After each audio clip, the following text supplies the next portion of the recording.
Abençoados e abençoadas, graça e paz. Hoje, dia 27 de dezembro de 2024, eu estou aqui em São José dos Campos, no estado de São Paulo, e aqui estou na casa da minha filha. Ela mora aqui, como eu já disse, há 5 anos, e pela primeira vez eu vim passar uns dias com ela.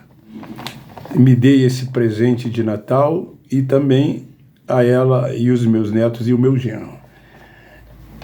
E estou muito feliz de ter vindo, e amanhã, se assim Deus permitir, estarei retornando a Duque de Caxias, a minha cidade, lá no Rio de Janeiro.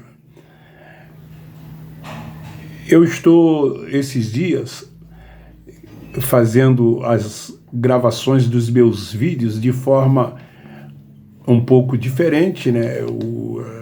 Até mesmo o cenário, né? É outro. Já gravei na praça aqui no condomínio, e já gravei em alguns lugares, assim, fugindo do padrão que eu venho durante anos, que é lá no meu escritório, e os que me seguem há anos perceberam que o cenário é totalmente diferente. Hoje eu quero trazer uma palavra que eu chamo sempre de uma pérola da graça de Deus para nosso entendimento, para o nosso crescimento no conhecimento de Deus. Eu hoje vejo, quando eu digo hoje, desde que me libertei do sistema religioso, da religiosidade, que o Evangelho, ele é simples. E não se tem que estar inventando, tentando complicar, colocando dificuldade para que as pessoas possam entender muitas coisas que muitos pregadores, ensinadores, eles falam, colocam dificuldade na mente das pessoas, e elas ficam preocupadas cada vez que elas veem temas diferentes, as pessoas querendo mostrar talvez um conhecimento profundo acerca das Escrituras, e pegam às vezes temas difíceis que, ao invés, muitas das vezes, de esclarecer, acaba confundindo cada vez mais as pessoas. Eu me lembro de um pregador da graça, logo no início, o Bruno Meng, sei lá da África.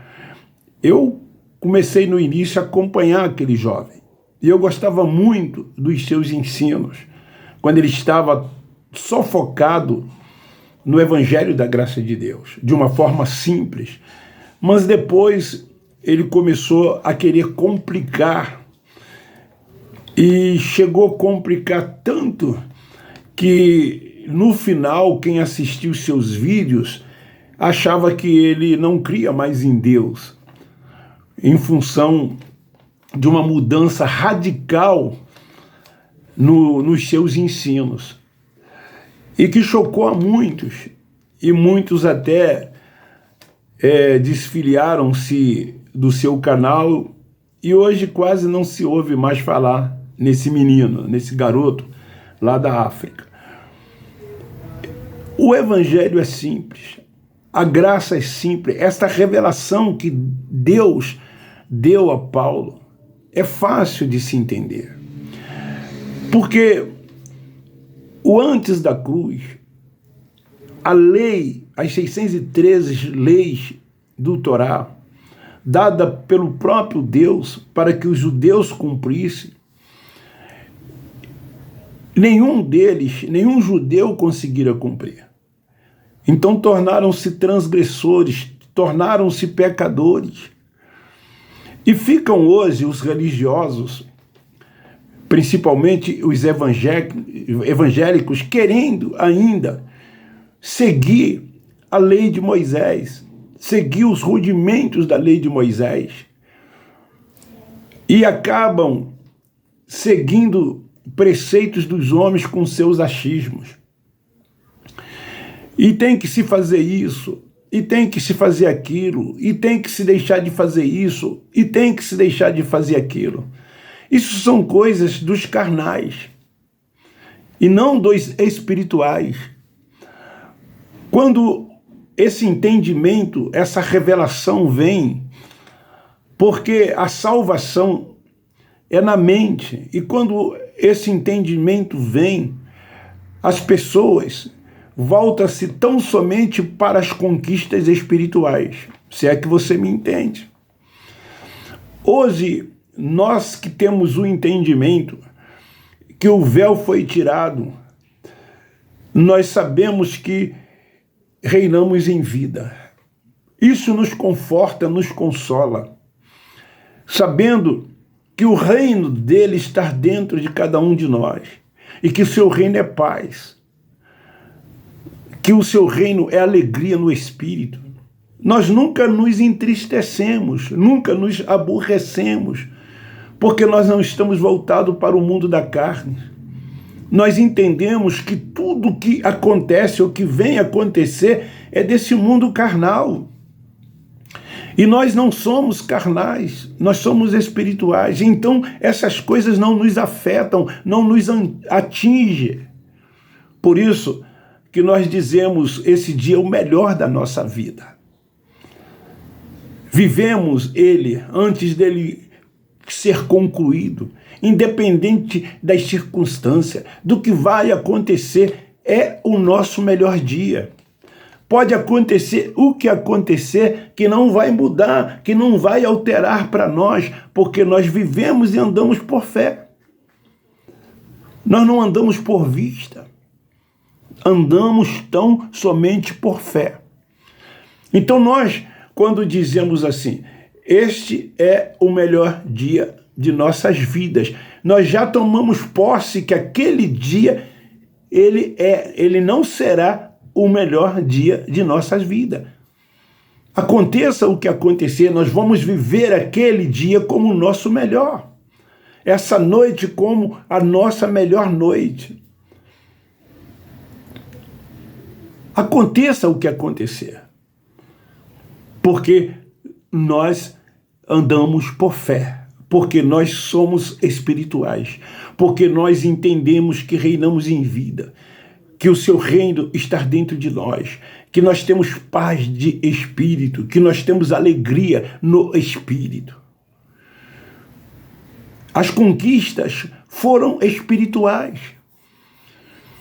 Não há mais que se fazer nada por meio da carne, através de obras, através de leis, através de rudimentos, através de cerimoniais, através de ritos, de liturgias, de todas essas coisas que os religiosos fazem.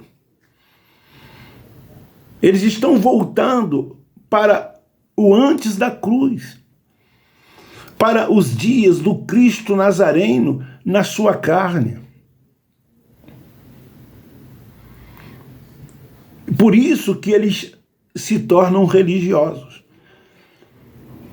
Nos dias do Cristo Nazareno, os religiosos foram os que mais trouxeram problema para ele. E com as suas religiosidades se tornaram fariseus. E uma coisa vai puxando a outra, hipócritas, demagogos. Quantas das vezes Cristo Nazareno os chamou de sepulcro caiado? Viviam de aparências. O coração estava longe dele.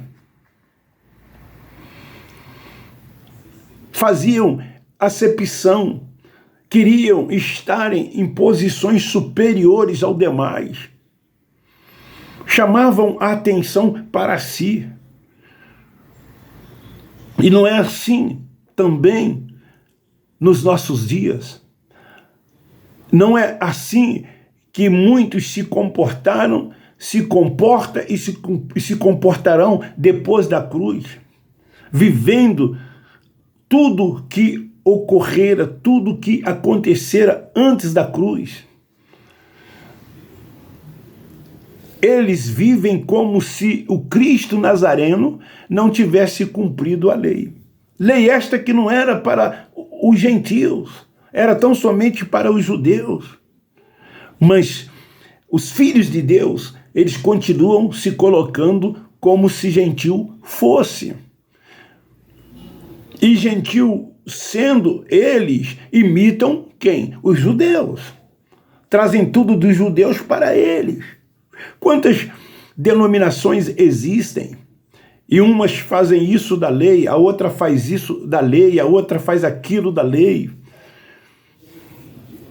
Uma guarda o sábado, outra o jejum faz parte, o frequentar monte faz parte, aspas, né, a tal ceia do Senhor, que eles dizem que é uma ordenança deixada pelo próprio Cristo.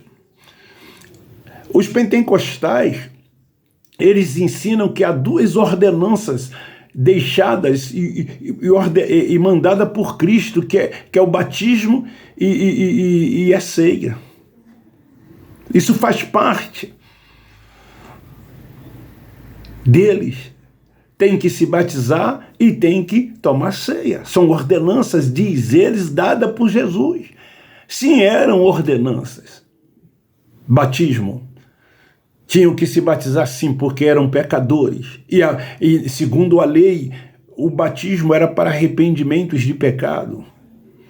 O próprio Cristo se batizou, não porque tinha pecado, mas se batizou para cumprir a lei, porque ele veio para cumprir a lei. João Batista disse: eu que tinha que ser batizado por ti, e vem tu e pedes que eu o batize. O porquê do batismo de Jesus, se ele não tinha pecado? Porque ele veio para cumprir a lei. E a lei dizia que os judeus tinham, por causa da lei, passar pela água do batismo. Ele deu o exemplo. Então, a outra ordenança que eles dizem que Jesus deixou foi a ceia. Jesus não deixou nenhuma dessas ordenanças. Todas as ordenanças foram cumpridas antes da cruz, mas hoje a religião tem apresentação de crianças, batismos em água, ceia do Senhor. Então eles vivem como se o Cristo Nazareno ainda não tivessem morrido e ressuscitado. Haja vista que quando eles ministram a tal ceia, eles dizem assim: fazer isto em memória de mim. Memória só se faz de alguém que está morto. Se ele ressuscitou, por que fazer isso que eles estão fazendo em memória dele? Ele está vivo. É o Cristo ressuscitado, é o ressurreto. Era Páscoa, e a Páscoa era tão somente para os judeus. E era realizada uma vez por ano. Os componentes ou ingredientes da Páscoa eram outros, não era um pedaço de pão feito numa padaria por um simples mortal, e também um suco de uva. Os seus ingredientes da Páscoa eram outros. Paulo, quando se dirige à igreja em Corinto, ele não está ali mandando-me celebrar ceia. Ele fala acerca da Páscoa, da última que Jesus realizou. E que aquilo que eles estavam fazendo ali não tinha nada a ver com ceia. A Páscoa era tão somente dos judeus. Os gentios não podiam participar da Páscoa. E a última Páscoa foi realizada por ele. Mas o que é que os religiosos fazem? Tem que comer pão e tem que tomar suco de uva. É muito difícil hoje um religioso romper, a não ser quando o Espírito Santo de Deus dá um entendimento. Porque se ele não faz isso sem que haja esse entendimento dado pelo Espírito Santo, que é a retirada do véu que está posto. Porque o que acontece? Ele vai ficar com sentimento de culpa, ele vai ficar com consciência pesada. Eu posso dizer isso de cadeira, porque eu vivi lá mais de 50 anos, comendo pão, tomando suco de uva. Aquilo era tudo. Você está me entendendo? É assim que eles vivem hoje. Você identifica um religioso por causa da preocupação deles em fazerem todas essas coisas, como eu disse na mensagem de ontem. O religioso, ele não adora a Deus se não tiver um templo. Ele não adora a Deus se não tiver um líder que ele diz que é espiritual sobre a vida dele. Ele não adora a Deus sem os ritos, sem as liturgias, sem o compêndio de todas essas coisas. Como quando o próprio Cristo Nazareno, como eu disse ontem, nos seus dias, ele disse à mulher samaritana: dias virão em que os verdadeiros adoradores, os nossos irmãos que estão lá no sistema religioso, eles são verdadeiros adoradores? Não, eles até acham que são, mas eles não são. Olha como eles adoram. E olha como se deve adorar. O Pai deve ser adorado em espírito e em verdade. Quem faz isso são os verdadeiros adoradores. Os religiosos precisam de uma reunião que eles chamam de culto. Senão não há adoração. Veja a diferença daqueles que têm o entendimento como nós, da graça de Deus, temos. Nós não precisamos de frequentar um templo, nós não precisamos de participar dessas reuniões, porque sabemos que nós fazemos o culto a Ele de forma racional, como está escrito em Romanos capítulo 12, versículo 2. É pelo entendimento. Então a pior coisa é a religiosidade. Então Paulo, que recebeu a revelação, eles chamam eles de carnais. E eles são carnais. Você pode afirmar isso sem nenhum medo. Hoje eu vejo como eu era carnal, porque eu precisava de tudo isso. Eu acreditava em tudo isso. Então hoje eu vivo uma vida tranquila. Eu reino em vida. Eu tenho uma liberdade no espírito. O Senhor meu é o Espírito. Eu não me vejo mais como eu me via. Eu não sou isso que eu estou vendo ali na tela do telefone. Como você também não é. Aqui dentro dessa matéria, dessa carne e sangue, tem um espírito aqui, ó. Tem um espírito aqui. É isso que eu sou. E nesse espírito é que Deus habita. Não nesse corpo, como a religião diz. Oh, você tem que santificar, consagrar, porque o teu corpo é o templo do Espírito Santo. Você, por mais que tente se consagrar, você nunca vai conseguir. Isso aqui é imundo. Isso aqui é impuro. Deus jamais habitaria em carne e sangue. Porque Deus não é carnal. Infelizmente, a visão dos carnais, dos religiosos, eles tratam Deus como se Deus fosse humano. Dentro do entendimento humano. Dentro do contexto das coisas aqui desta vida. Quando o mundo espiritual é outro. Por isso que Paulo, que recebe a revelação, ele diz assim aos irmãos de Colosso: buscai as coisas do alto, as coisas de cima e não as da terra, as daqui. O que ele quis dizer com isto? Vocês são espirituais, vocês não são mais carnais. Vocês agora são adultos, vocês agora cresceram. Então fica aí esta palavra. Fica aí esse entendimento. Faça uma reflexão, você que ainda não recebeu a revelação do Evangelho da graça de Deus. Segue o Cristo ressuscitado, segue e se submeta tão somente ao Espírito Santo. Fuja de todo esse contexto, dessas religiosidades. Tá bom? É desse jeito. Forte abraço, uma ótima noite. Viva como a melhor noite da sua vida. Deita em paz, durma tranquila. Repousa tão somente no Senhor. Descansa nele. Quando o entendimento vem, tu descansa nele. Nada nos atinge, nada nos abala. Podem dizer o que quiserem de nós. Pode falar o que quiserem de nós. Nós não estamos nem aí, porque não é esse o nosso mundo. O nosso mundo é outro. Então, nós amamos essas pessoas, independente do que elas nos adjetivam, independente daquilo que elas dizem de nós. Nós o amamos. Por isso que nós sempre nos dirigimos a eles também como filhos de Deus. Qual é a diferença? Eles não reinam em vida. Qual é a diferença? Eles estão cegos. O véu está posto. Forte abraço. Divulgue, compartilhe. Me ajude a divulgar esses vídeos. Está faltando 3 pessoas para 5.000. Ainda há pouco eu estava vendo 4.997. Lembram que eu vim falando que quando estava 4.700, que eu queria chegar até o dia 31 a 5.000?